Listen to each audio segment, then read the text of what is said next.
ভালো লাগছে।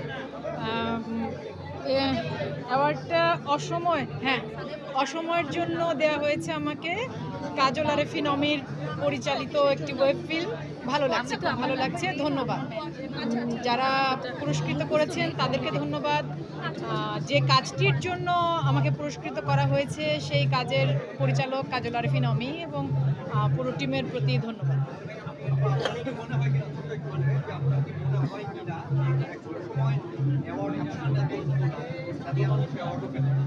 এখন অ্যাওয়ার্ড যত বেশি দেওয়া হচ্ছে বিভিন্ন নামি বেনামি প্রতিষ্ঠান থেকে অর্গানাইজেশন থেকে এখন এটার ভ্যালুটা কমে যাচ্ছে। আপনি যে প্রশ্নটা করেছেন যে আগে এত অ্যাওয়ার্ড অনুষ্ঠান হতো না, আগে শুধু এত অ্যাওয়ার্ড অনুষ্ঠান না, এত চ্যানেলই ছিল না। আজ থেকে ৩০ বছর আগে চ্যানেল ছিল একটা, বিটিভি। তারপরের ১০ বছরে ধরেন চ্যানেল হয়েছে ১০টা, আর এখন বাংলাদেশের চ্যানেল হয়েছে ৫০টা। আর তার পাশাপাশি ওটিটি প্ল্যাটফর্মের কাজ হচ্ছে। তো অ্যাওয়ার্ডের বিষয়গুলো বিভিন্ন সেক্টরে ভাগ হয়ে গেছে। যেমন ওটিটি প্ল্যাটফর্মের কাজের জন্য আলাদা অ্যাওয়ার্ড প্রোগ্রাম হয়, সিনেমার জন্য আলাদা অ্যাওয়ার্ড প্রোগ্রাম হয়, নাটক বা অন্য কন্টেন্টের জন্য অ্যাওয়ার্ড প্রোগ্রাম হয়। তো সময়ের সাথে সাথে আসলে ক্ষেত্র যেহেতু বাড়ছে, পুরস্কারের সংখ্যা বা এরকম অনুষ্ঠানের সংখ্যাও বাড়ছে। তবে আমি যেটা মনে করি যে সারা বছর জুড়ে শিল্পীরা কাজ করেন বিভিন্ন সেক্টরে, সঙ্গীত শিল্পী, অভিনয় শিল্পী, নৃত্যশিল্পী, তারা যখন তাদের কাজের জন্য তাদেরকে সম্মানিত করা হয়, এটা কিন্তু একটা উৎসাহব্যঞ্জক ব্যাপার। মানে পুরস্কার সম্মান তো শিল্পীর ক্ষেত্রে অনুপ্রেরণা হিসেবে কাজ করে। আমরা এভাবে দেখতে পারি।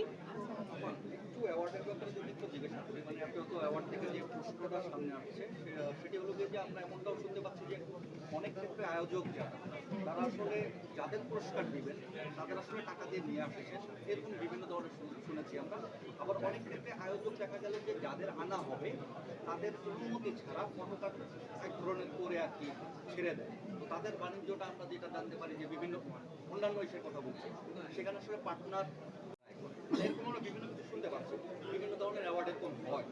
আসলে এই অ্যাওয়ার্ডগুলো নিয়ে আপনার কি মনে হয়? আপনি যা বললেন এই পুরোটাই আসলে আয়োজক কর্তৃপক্ষের সাথে আলোচনা করার বিষয়। এই বিষয়ে তো আমরা শিল্পীরা কিছু জানি না। তো এর উত্তর আমি কি দেব? আমি তো এই বিষয়টা কিছুই জানি না। আর্ট ওই যে জানি না তো আমি এই বিষয়টা। ঈদে আসছে ওই যে সাদিয়া বলছিল একটু আগে, বহিমিয়ান ঘোড়া। বহিমিয়ান ঘোড়া অমিতাভ রেজা চৌধুরীর পরিচালনা ওয়েব সিরিজ। এটি হইচইতে আসতে যাচ্ছে ৫ই জুন। আর খুব সম্ভবত কালকেই, আগামীকালই আরও দুটো, মানে একটি ওয়েব সিরিজ এবং একটি ওয়েব ফিল্ম, যেটির মানে এই ঈদে মুক্তি পেতে যাচ্ছে আইস্ক্রিনে। আইস্ক্রিন চ্যানেল আয়ের ওটিটি প্ল্যাটফর্ম, মানে ওটাও আরেকটা ওটিটি প্ল্যাটফর্মে রিলিজ হবে, সেই ঘোষণা আগামীকাল আসতে যাচ্ছে। তো হ্যাঁ, আশা করি সব কিছু ঠিকঠাক থাকলে এই ঈদে দুটো ওয়েব সিরিজ এবং একটি ওয়েব ফিল্মে আমাকে দেখতে পাওয়া যাবে। ঠিক আছে, থ্যাংক ইউ। লাস্ট কোশ্চেন যেটা হচ্ছে সাদিয়া আপুর কাছে জিজ্ঞেস করেছিলাম, আসলে পরিমাণ ঘোড়াটা নিয়ে কিন্তু সবার একটা আগ্রহ আছে। আবার সেই ট্রেলারের ভিতর থেকে আপনার স্পেশালি আপনার যে ডায়লগটা সেটা কিন্তু সোশ্যাল মিডিয়ায় ভাইরাল হয়েছে। প্রথমবার যখন এই ডায়লগটা দিতে গিয়েছিলেন তখন কি ভেবেছিলেন যে এটা ভাইরাল হবে? না, প্রথম যখন ডায়লগ দিয়েছিলাম না, একেবারেই মানে ভাইরাল এরকম বিষয়টা একেবারেই ভাবিনি। তবে যেটা হয়েছে যে আমি এর আগেও একদিন বলছিলাম আপনাদের সাথেই কথা প্রসঙ্গে, যে যখন আমরা ওই দৃশ্যটা শুটিং করি তখন অমিতাভ ভাই, খসরু ভাই, মোশাররফ ভাই বা আমাদের পুরো টিম সবাই এত এনজয় করছে